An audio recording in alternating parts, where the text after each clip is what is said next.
We're back once again, and our guest today, I'm going to say it, I'm going to do it. The most legendary voice in the history of college sports. We have Gus Johnson joining the show today. Gus, how you doing, man? Gosh, Nick, what's up, guys? Good to be with you, man. I'll see you representing your colors there. Yes, we are. We're gonna get into the horns for sure. We see in your background though, Hamptons by Hilton, and we know that everyone recognizes your voice, but they may recognize your face right now. Doing a little commercial work, we're seeing it on the big screen as we're watching the games past couple weekends. And is it fair to say, Gus, that maybe the biggest blessing and also maybe the biggest curse of your job is how much you travel, and how much has the Hamptons Hilton really meant to you over the years? You know what, man? I tell you, I've formed this partnership with Hampton by Hilton, and it's just a wonderful partnership because I really want to get the message. I travel for 30 years, man, probably longer than you've been alive. Mm-hmm. I'm on the road. This is actually my 14th straight week on the road this weekend. And the most important thing is to be able to get some rest when you travel. And for me, a Hampton by Hilton hotel gives me an opportunity for consistency and quality. When I go into the hotel, I know that I'm gonna sleep good. You know, the rooms are modernized and it's not gonna be overly expensive. And in the morning, I'm gonna get up and wakey, eggs and bakey, baby. I got something good. Hey, breakfast. There we go. And it's not a burrito in a microwave. I mean, it's home cooked. It feels like home cooking. So those are the things that are important, you know, and in terms of the Hampton hotels being near you, 30 minutes away, all right? You are 30 minutes away from a Hampton by Hilton hotel, no matter where you are in the country. Like right now, you're 30 minutes or less away. So that's the deal. I want to let people know that when they're traveling with their families or when they're traveling on business, this is a quality, affordable place that you can go to and have a great vibe, get some rest, and get up in the morning, get something to eat, and have a wonderful day as you proceed. 30 minutes or less. That's impressive in Los Angeles, I gotta say. Right, 30 minutes. If I get anywhere 30 minutes or less, I'm stoked in Los Angeles, man. That's crazy. It's been a crazy year. We bring up our Longhorns. Would you consider the season for us a success? Very much so. What's their record? We're 8-4. Yeah, man, come on. What are you talking about? They're going to play a game. They've done a great job. They took Alabama into deep water. Yeah. Ewers got hurt. If Ewers doesn't get hurt in that game, who knows? And then Ewers misses a couple of games. I see what his card entered the transfer portal, right? He did. Yeah, so he's going to leave. But you got Arch Manning coming.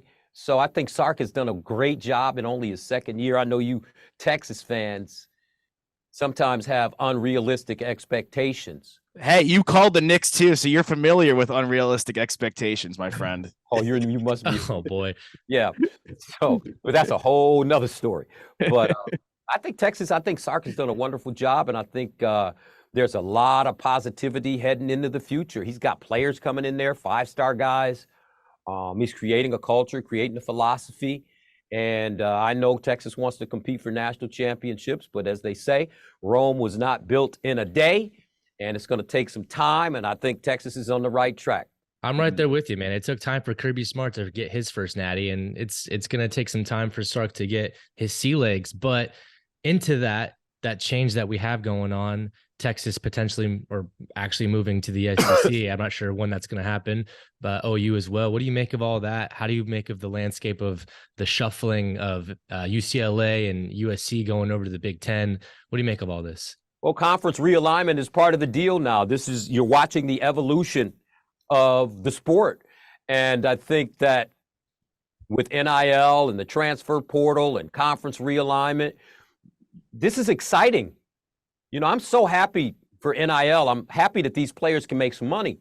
It's a great job coming out of high school, especially when you consider that, you know, African-American players are getting an opportunity. A lot of these kids come from poor backgrounds, and now they have an opportunity to make some money and have nice jobs as they work their way through college. I think that's wonderful. Conference realignment, you know, you're going to miss some of the traditions. But, you know, with Texas and Oklahoma going to the SEC, now old traditions are going to be renewed. We're going to see Texas A&M. That's awesome. Oklahoma, Texas A&M.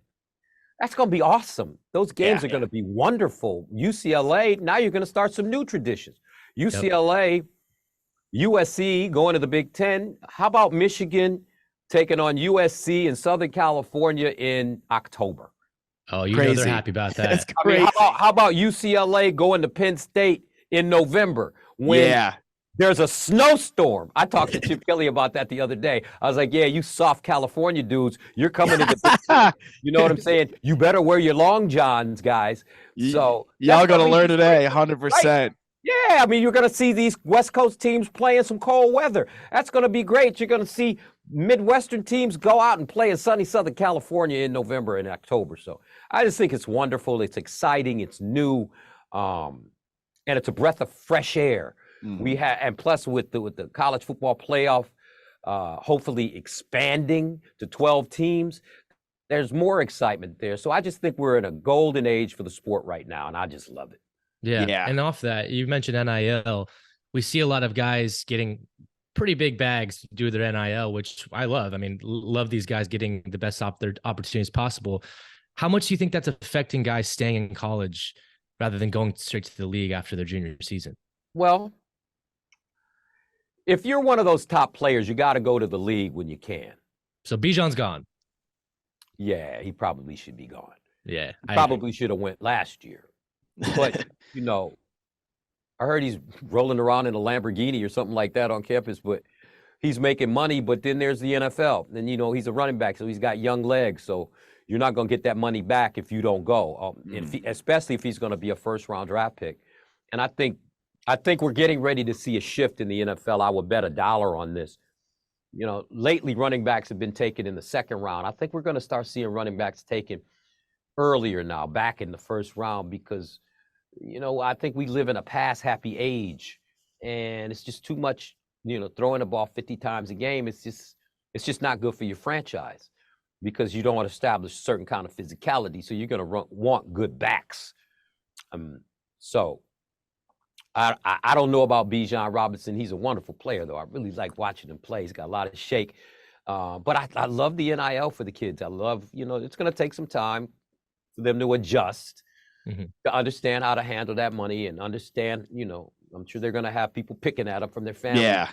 But, you know, as my father used to say, son, a friend is $1 in your pocket. And I'm happy. I love it. That's true. Gus, we have some quick rapid fires for you, man, if you don't mind, before we let you go. What's your favorite call you've ever done? Oh, you can't ask me that. Princeton, UCLA, 1996. Princeton beat the defending national champions on a backdoor cut. They beat them their way. Okay. What's a call in history that you did not get to make that you wish you made? Jesse Owens winning 4 gold medals at the 1936 Berlin Olympics in front of an awful human being who was promoting a master race, and he beat the Nazis and allowed everybody to understand that those guys could be beat, and he made Ohio State the world-famous Ohio State University. And last one, we ask all our guests this. Could be from you playing, could be from you doing anything in your whole life. What is your favorite sports memory ever?